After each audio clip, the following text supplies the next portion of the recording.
Hello pal, Mrs. Eardley Emma. I'm sorry it's been so long since my last video. Like everybody, I think I've been getting used to working from home, but I have now allocated time every night to read the next chapters of Cogheart. I gave you a teaser in my last video of the prologue, so we'll move on now to the story. And I'm not reading ahead, I'm going to be reading it with you guys, so I'm really excited to see what happens. And I'll stop. This is a story called Cogheart by Peter Bunzl and published by Usborne Publishing Books. Thank you very much to them for letting us read this out loud. And if you're watching, enjoy. Chapter 1. Lily wrinkled her freckled nose as she trudged along at the back of the line of girls. With each step, her heart beat hard in her chest, and her green eyes flicked across the dog-eared pages of her beloved Penny Dreadful hidden inside her schoolbook. She was enjoying a particularly gory scene in Varney the Vampire versus the Air Pirates, where Varney had captured the heroine in the disused attic of an Italian boarding school and was preparing to feast on her blood. Lily had her pencil poised to mark up the gruesomest passages in the magazine so she could reread them later at her leisure. Another dubious volume, balanced on the crown of her head, wobbled with each step, but she didn't let it distract her from Varney. Head up! Eyes straight! With one copy of the Oxford Guide to Perfect Poise balanced on her head, Mrs. McCracken, Lily's middle-aged department teacher, led the gaggle of girls in a circle around the great hall, her flat feet slapping across the polished wooden floor. The Kraken, Lily called her, though never to her face. That would be far too risky. The Kraken was somewhat obsessed with posture. As for Lily, she barely gave it a second thought. In her opinion, it was better to read books than balance them. That's what they were designed for, after all. And if you wanted to wear something on your head, there was a perfectly good item designed for that too. It was called a hat. Lily sneaked a brief glance at the other girls in her class.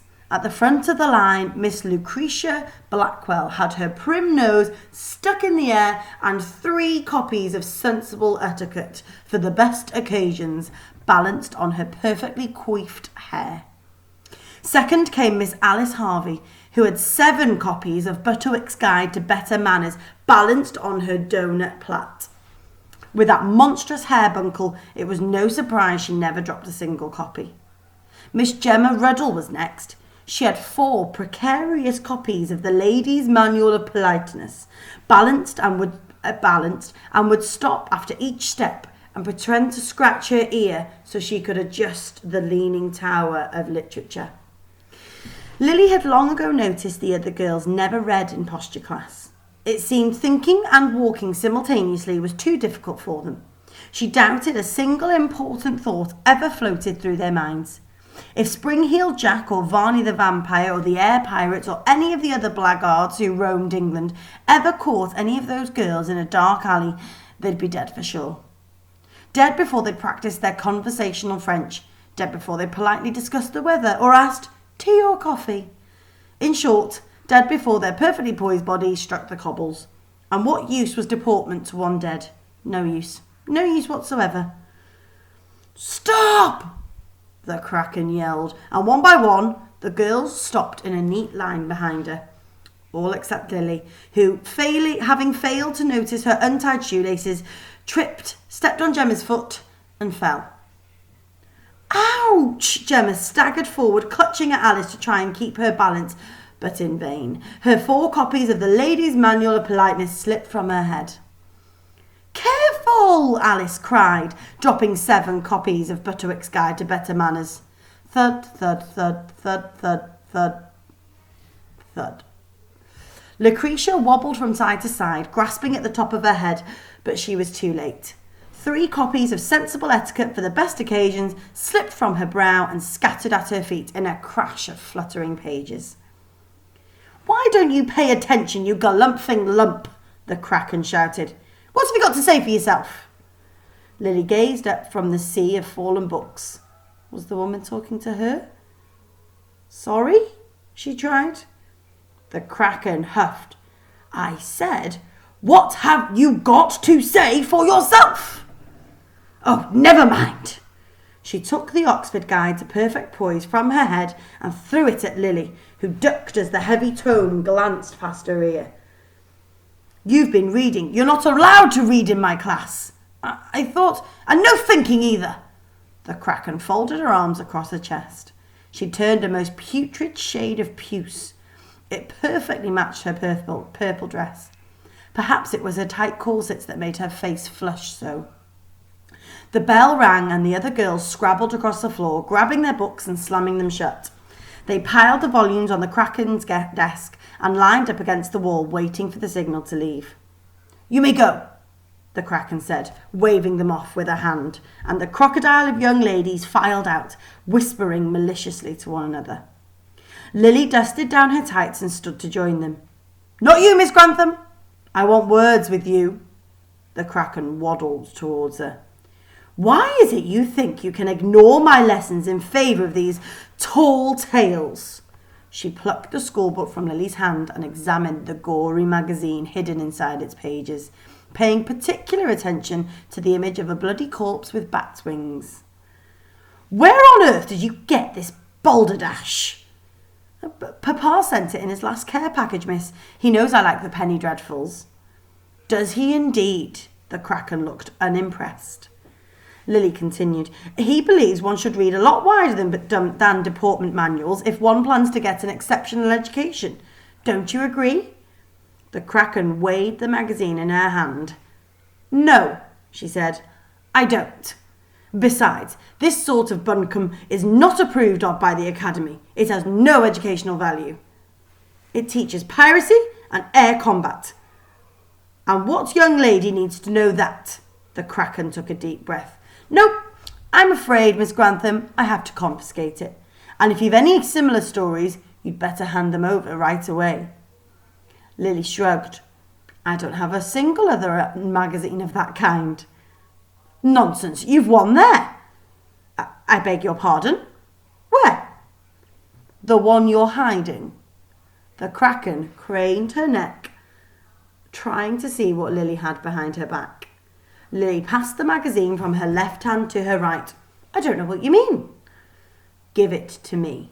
The Kraken held out a shovel of a palm. "Fine," Lily glowered, handing over Spring-Heeled Jack and the Blackguards. "There, that wasn't so hard, was it?" The Kraken wedged both magazines under her sweaty armpit. "No, ma'am." "Good." The Kraken handed Lily back her schoolbook. "Remember," she said, wagging a single finger, "if you've any more of these dreadful things, you can be sure I'll find them. Now, run along. You don't want to be late for your next lesson. And straighten your pinny. It's as wrinkled as an elephant's ear." "Yes, ma'am. Good afternoon, ma'am." Lily brushed at her creased pinny with ink-stained fingers and gave the Kraken a curtsy. But when the woman returned to her desk, Lily stuck her tongue out at her broad, retreating backside. Then, with as much poise as she could muster, she flounced to the door and hurried off down the passage. Miss Octavia Scrimshaw's finishing academy for young ladies was a cluster of wind-blown red brick buildings that stood in a wild corner of England. The school was proud to proclaim its elegant reputation in the society papers under a scrolled coat of arms, but the truth was its reputation, like the buildings themselves, had steadily crumbled over the years, and now was badly in need of repair. Lily's father had chosen to send her to the school after she'd frustrated a number of governesses. His main criterion? It was out of the way, and no one there would ask questions about her. He'd even given her a false surname, Grantham, a combination of G for Grace, from her mother, and Hartman, their real surname. He never explained why or what he was trying to hide from her, but since the time of Mamma's death he'd become preoccupied with keeping Lily's whereabouts a secret, even moving them from London to deep in the countryside. Lily suspected he was just a natural-born worrier, though he still insisted she have the life of a normal, well-bred Victorian young lady. The trouble was, Lily reflected, as she sneaked up the last set of stairs to the girls' dormitory, she didn't really want the life of a well-bred Victorian young lady. She wanted the life of an air pirate. which was why, after her run-in with the Kraken, she decided to skip French conversation class and hide her remaining stash of penny dreadfuls before they were confiscated, or worse, destroyed. Like every other vaguely interesting or illicit thing in this institution. The dormitory door was locked, but she knew how to deal with that. She took a hairpin from her bun of red hair, straightened it with her teeth, and popped it into the keyhole. Then she wiggled the pin about while turning the doorknob. It was a trick she'd practiced many times, first learned from the notorious jackdaw, escapologist and thief extraordinaire. The book, not the man himself, obviously. Although she wouldn't have minded having a few words with him about advanced lockpicking if they ever bumped into one another. Anyway, according to Jack, all you had to do was listen out for the click. And there it was. Quietly, Lily pulled open the door and crept into the dormitory. Ticking radiators warmed the room, and Lily heard the voices of the other girls chanting French verbs in the downstairs classroom. A pale November sun hung above the opposite buildings, sneaking occasional beams of light in through the frost-covered windows to caress her face. Lily stopped beside her bed and pulled her penny dreadfuls from the drawer of her side table. She was about to push them under her mattress when she heard a faint, muffled sobbing. She glanced about. It seemed the door wasn't empty after all. Through a thin dividing curtain at the end of the row of beds, Lily glimpsed the silhouette of a hunched figure sitting on the corner of a mattress. She walked over and peered around the edge of the drape to find Molly Tarnish, the mechanical maid, sitting softly crying to herself, her metal shoulders shaking beneath her starched white pinny. Beyond her, the door to the servants' staircase stood ajar. Molly raised her head and snuffled away an oily tear. "Sorry, miss. I didn't hear you come in. I should probably go." "Oh, no need," Lily said. "I'm not supposed to be here either." She pulled a grubby handkerchief from her sleeve and handed it to Molly, who blew her nose with a sound as loud as a steam horn. "Thank you," Molly mumbled, returning the hanky to Lily. "Please, pay it no mind." Lily stuffed the damp rag, now covered in engine oil, back into her blouse sleeve. "But whatever's the matter?" Molly held up a bright pink sheet from a pile behind her. "I put these in the washer with the school blazers and they all changed colour. Miss Scrimshaw's going to kill me when she finds out. She'll have me sent down the cog and bone merchants, or worse, she'll strip me parts and melt me down like poor old Elsie." Molly burst into more inconsolable tears. Lily patted her back. "Don't cry, Moll. We'll think of something. Maybe I could write to the school board on your behalf." Molly gave another choking sob. "Oh, please, miss, don't get them involved. I beg you." Well, all right then." Lily examined the row of iron bedsteads, thinking. "I know," she said. "Why don't you use your dyed sheets on the bottom of the beds? Then we can use the old white ones as top sheets to hide them." Molly sniffled. Do you really think so?" "I don't see why not," Lily replied. "Come on." She unfolded a pink sheet and pulled the covers off the nearest bed. Molly watched her for a moment, then stood to help. Working together, it didn't take them long to change the majority of the beds, and once the blankets were on, you could hardly tell the bottom sheets had been dyed the wrong colour. They'd nearly finished and were making up the last mattress at the top of the dormitory when a noise made them both whirl round. Alice Harvey was standing in the doorway with Lucretia Blackwell, their faces scrunched into sneers. "Look, Miss Harvey," Lucretia said. "Lily's helping the help." "What are you doing here?" Lily asked. "Madame Leroux told us to bring you to class," Alice replied. "We're doing chapter 22 in the art of making polite conversation in French." "I'm not coming," Lily told her. "I don't feel like it. Anyway, Madame wouldn't know polite conversation if it bit her on the behind." She threw a sideways glance at Molly, who bowed her head and stifled a wheezing laugh. "How dare you!" Lucretia grabbed the last of the sheets from Molly and threw them on the floor. "Look what you've done, you stupid Mac! You've dyed them pink!" I'm sorry, miss," Molly mumbled back. Lily balled her fists. "Why don't you leave her alone?" she said, stepping forward to shield Molly from the two girls. "What business is it of yours?" Alice asked. "Oh, she's a friend of mine." She? Lucretia folded her arms across her chest and gave a disdainful laugh. It's not alive, Lily. Mechs aren't living. Besides, Alice scuttled closer to Lucretia, everyone knows mechs and humans can't be friends. Mechs have no feelings. Lily sighed. It was exhausting dealing with such idiots. Don't be ridiculous, she told them. Of course they have feelings. They're no different to you or me. Lucretia tutted at her. Oh, Lily. Lily, how wrong you are. Let me show you. She whipped out a hand and struck Molly across the head. Molly's eyes flared, but she didn't respond. You see, Lucretia said, it didn't even flinch. Creakily, Molly rubbed her head. She bent down and gathered her drop sheets and stepped to the servants' door. Please, missus, don't fight on my account. I am sorry, but I must go. I've got work to do. Go then, Mech, Lucretia spat. Run along before you're thrown on the scrap heap. She smiled triumphantly at Alice. Lily had never wanted to hit anyone so much. She could barely stop herself. But she did, because she'd made a promise to Papa to behave. And behaving meant not causing trouble. Even so, as she ground her teeth and watched Molly hurry from the room, the anger ticked away inside her chest, threatening to explode. Lucretia gave a haughty snigger, and Alice joined in. Finally, Lily could take it no more. There was not causing trouble, and then there was standing up for what was right, because mechanicals deserved to be treated like anybody else. Listen, you pair of simpering, fat-headed dolts, she said. If you ever speak to Molly that way again, You'll what? Alice sneered. Don't you threaten me. Lily bit her lip and thought better of her reply. Alice broke into a horsey smile. See, you snotty little thing. You won't do anything, and that's the truth. Just because you're a mech lover, you think you can boss us around? Well, you can't. Now apologise immediately, and we'll forget the whole thing. Lily shook her head. You'll never apologise to Molly, so I'm not apologising to you. As you wish. Alice lunged at Lily, making a grab for her hair.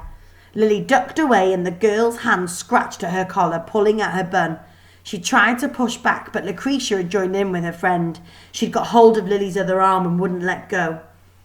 Alice's long nails raked at Lily's scalp, scratching her ears. There was nothing for it. She would have to retaliate. She swung her bald fist at Alice's face. Crack. Her knuckles made contact.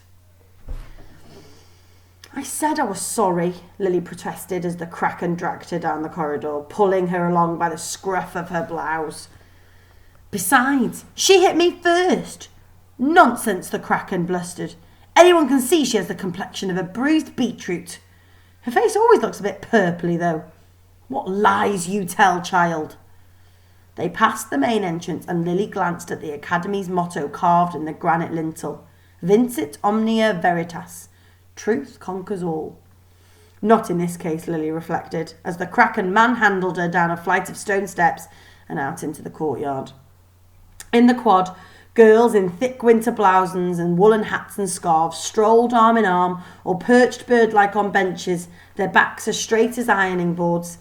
They whispered behind gloved hands as they watched the Kraken shove Lily down a narrow alley on the far side of the square. Everyone knew where that led. Past the row of tumble-down sheds and an outside latrine with flaky wood panelling, past the high wall fringed with crenellations of broken bottles, all the way to the coal bunker crouched in the far corner of the grounds, its doorway dark as a demon's mouth. Rumour had it the bodies of the worst offending former residents were buried in that bunker, and when the coal ran dry their white bones would be revealed poking from the dust. Please, Mrs. McCracken, Lily cried. Don't put me in there. I'm afraid of the dark. Rubbish. The dark never hurt anyone. The Kraken unlocked the bunker and pushed Lily inside. If you insist on behaving like a common chimney sweep, then you will have to live like one. Never speak back to those older and wiser than you. You'll stay in here until you learn the value of manners. The Kraken's angry face disappeared with the slit of light as she slammed the door, and Lily heard the snap of the padlock. and then her heavy footsteps lurching away across the yard. Alone in the dark, cold bunker, fear pricked at Lily's heart. She felt around her, her hands brushing icy lumps of coal. Against the far wall, she found a wonky stool. She sat upon it, and it rocked back and forth precariously, one leg rotten. When she tried to put her feet on the crossbar, she discovered that was broken too. So she pulled her knees up onto the seat and hugged them tight. Their warmth, tight in her chest, felt mildly comforting. Something crawled across her ankle, and she brushed it away with the tip of her boot. Faint scuttlings echoed around the space, and she tried not to think of all the horrible things that it might be. Earwigs, spiders, mice, rats. But as her eyes adjusted to the darkness, she saw something far worse. A dismembered arm sticking out from beneath the pile of coal. And that's the end of chapter 1. I hope you enjoyed it. As I'm sure you guessed, this is a story set in Victorian alternative world where we have creatures and mechanicals and mechanimals. So yeah, a lot to take in. I hope you enjoyed it. And I will be uploading chapter 2 tomorrow. Nos da.